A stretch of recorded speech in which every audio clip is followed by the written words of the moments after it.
This is CBS 4 News at 7.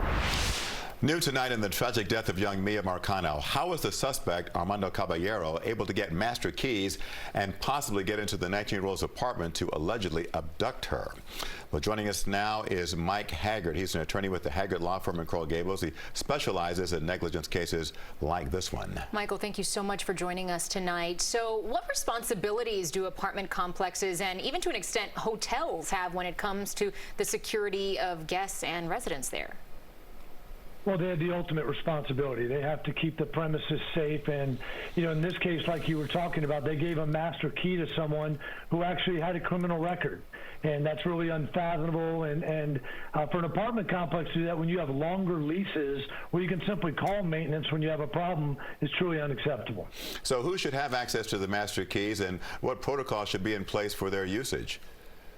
Well, it's the ultimate trust, as we all know. I mean, that means someone can get into your home at any point in time. So you certainly don't give it to someone who has a criminal assault in their background, which a simple FDLE check would have shown you that Mr. Caballero had. So if you have to have someone, it's got to be the manager with the ultimate background check, someone that has controlled the entire premises or something along those lines. But it's very rare to do that with apartment complexes because you are in a long-term lease, unlike a hotel, as you mentioned.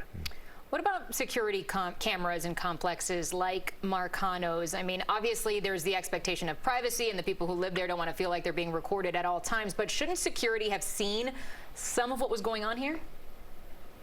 Well, I think, you know, they had some perimeter cameras, and I think that they knew what was going on. The reports have showed us that not only had he made advances towards Miya, but at a prior job, another location, 6 months before, he had made advances towards someone and actually threw a weight through a window.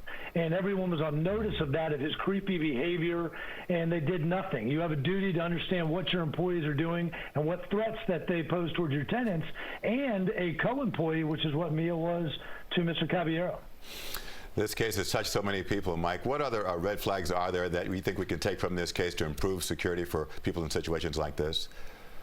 Well, I think as you touch on, the master key is such a red flag to everyone. To think that someone can violate your privacy at any point in time is something that's very scary. But also training. If you're going to have a master key, imagine the training that goes through hotel staff, when they can go in a hotel room, what they're not supposed to do. So training and strict background checks are very important in these situations where we trust someone where we live. Mike Haggard from the Haggard Law Firm, thank you so much for joining us tonight.